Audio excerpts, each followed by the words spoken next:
Hello, people. How are we all? I'm feeling a little bit run down. I think that's a really good word today. I'm day 6 of my liver reduction diet, and which means I'm 9 days before surgery. So I'm surviving. I'm doing okay. I think watching myself back on here, I do a lot of sucking in and I hate it. So I actually don't like things. I'm going to try and change things about myself today slightly, just so that I enjoy watching me a bit more, if that makes any sense. I have had a lot of time, I guess. As I've said before, I don't work, so I have a lot of time. I wanted to take this time, this 2 weeks, to relax, to do a lot of research on what's about to come in my life. And try and get to grips and be ready, be prepared for every kind of possibility. My first challenge yesterday, which yesterday started well, as you know. I woke up very energized. I went shopping. It was great. And then in the afternoon, I realised, this is going to be quite graphic, by the way. So Thomas, probably switch off now. You don't want to listen to your sister talking about poo. So anyway, I realised yesterday afternoon I hadn't been to the loo properly and I was slightly constipated. So I thought to myself, I did some research and I thought, could I have some boiled cabbage alongside my diet? Would it break what I'm doing? So I asked a few people and I decided against it. I took a laxative anyway, but no one enjoys being constipated. But I guess having that time yesterday, last night, this morning, so many things are going through my mind, and it made me remember a time. So just going back to my psychology appointment prior to this surgery where you have to be assessed, she did ask me if I've ever taken laxatives to lose weight. And again, I had to be really honest with her, and I did. Years ago, when my first relationship first broke down, I remember my sister was quite large and a few other people around. They were all going to diet clubs and doing all of this. And I felt disgusted in myself. And when my relationship did break down, I did feel that nobody would ever love me the size that I was. So yes, I stupidly turned to a little pink sugary laxative. And I took those pills on and off for about a year, I think, trying to shit myself thin. Which it did work for a short time, obviously, because everything you ate just went down and came out as water, which was, it wasn't unpleasant. The worst thing about it was I think I did some damage. So I then became constipated. So once I stopped doing the little pills, my bowels were never quite right. My bowels then, I struggled for many, many years. Never really going to I went to the doctors and they told me I had irritable bowel. I think they put that down to, I think a lot of people get palmed off with that at some point in their life when they're either having a bout of diarrhea for a while or they're having constipation. Well, I was told I had irritable bowel syndrome, and I think only as the years rolled on did I realise that it was possibly some damage that I'd done through using laxatives. So for years I was constipated all the time. I lived in India while people around me were falling down with tummy bugs and sicknesses, and you know, my poor son-in-law got a really bad case of I can't remember the name of it, but it's like a bacteria, and you know, my friend's girlfriend came home and turned yellow and things like that. There's me going, why can't I just get a bout of diarrhea? Why can't I just go to the toilet really easily? You know, so I was kind of, you know, we had a big joke. I'm going to go and lick the bloody pavement in a minute, see if I can get a bout of Bombay belly, you know. Never happened to me. I was totally the other way, always. Sorry, I've written a few things down, so if you can see me keep looking down, it's because I don't want to miss anything that's been going through my head today.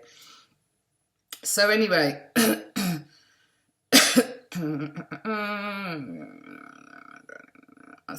So after that, I think living in Asia and then the food's not being the same as at home and then coming home, I've spent years cultivating my love for fresh vegetables and trying to work out my body's balance. Yes, I'm fat, I drink, I eat.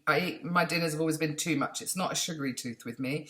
It's the amount I eat. It's the large portions I give myself, which I'll probably blame my dad at some point. He would have a mountain of food, you know. So I've got friends that will ask me, we're on WhatsApp groups, what did you have for dinner? And they'll all laugh at me because I have got the strangest taste. I would have a spaghetti bolognese and cabbage. I would have a shepherd's pie and cauliflower. You know, it doesn't matter what hot dinner I cooked, I would put a green, lovely, fresh vegetable, Brussels sprouts being my best. My body craved them and my body needed them, and it kept me regular. It's as simple as that. And now I think where I am 6 days into this liver reduction diet, I think my body's gone into a little bit of shock, which is, again, it's one of those things, and I've had so much time to think about this. This diet isn't just about shrinking my liver. This diet is about preparing my body for what's going to happen after surgery. And I don't think it's been fully explained.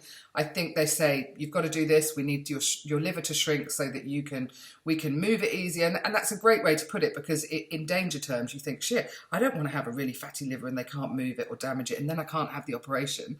So you do it. But actually, there's a lot more that goes hand in hand with it. And my body, I think, yesterday and today has gone into a little bit of shock. One, with the constipation. Two, I've broken out in spots and I've got a sty in my eye, which is really painful. And a sty is always a sign that you're run down. And, you know, emotionally, I'm not run down. Emotionally, I am so clued up for this operation. I feel like I'm prepared, but physically it's taking its toll a little bit. And I have to expect that. You know, I can't do anything other than just go with it and try and understand why my body's reacting in the way that it is. So I've eased my constipation. I've had laxatives worked, but my God, yesterday I was just like, shit. And then somebody I'm talking to, a friend of mine on a group, said after surgery, that is going to be a common problem. And again, you have to take a long time to find your normal. And I also, after surgery, I can't take any laxatives that have sugar in it. So something else I hadn't really thought about. So I have to do a bit more research into that. My mouth feels a bit claggy. I am really fed up of suits, but I'm pushing through. I'm doing my video now, waiting for my chicken noodle soup breakfast. I've just rolled my fat, sorry ass out of bed. So I'm waiting for that to cool down.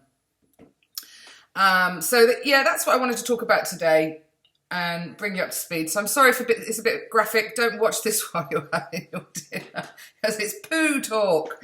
And also, guys, you know, if you've watched this and clicked on, or you've gone into YouTube, perhaps if you'd like to follow my journey, perhaps try and subscribe, which means you'd have to set up your own account on YouTube. I think it's just a matter of putting your email in, and then you can subscribe to my channel. And please click like and subscribe, and then I know who's following, and it's quite nice to get. And I know Paula joined me yesterday, so hi Paula. I know Ange is watching, Gail, Lisa, and you know, thank you guys, because it's all good for me. I don't speak to people on the phone very often, apart from poor Lisa. I don't. So yeah, I'm a text person. I think as the years have gone on, I communicate through social media and my WhatsApp groups. So actually vocalising how I'm feeling and what I'm saying, you're probably going to get a better idea of where I'm at. And also my journey on here, for anybody that's just joined, is looking on the lighter side of life. So I know when I click on other people's, you don't go back to the beginning. So I should actually start these vlogs with, hello, my name is Jan Silver and these are my stats. So I'm going to get there. I told somebody else my weight yesterday. So like I said in the beginning, these baby steps are getting there. I am getting braver with it, and I will get there. 100%. Sticking with it. It's not easy, and I think it's going to get worse than this, you know, looking at other people's video logs of their journey and after surgery. And I watched somebody's yesterday that was recommended to me, and her post-surgery vlog, she said the operation went fine, everything was really well, but nobody warned her about pulling the drain out. And she said, so I need to know all of this stuff. She said the drain was on her right side, but it went inside her tummy all the way to the left side, and it was draining off any fluid that might have been from where they cut the intestine and stomach away. So when they pulled it out, she said it felt like something knocking every organ on the inside, and she nearly passed out. So I have to mentally prepare myself for that, because I haven't been told I'll have a drain in, but I'm presuming. I mean, that was an American girl, but I'll just think that I will, think the worst, and if it doesn't happen, then what a bonus.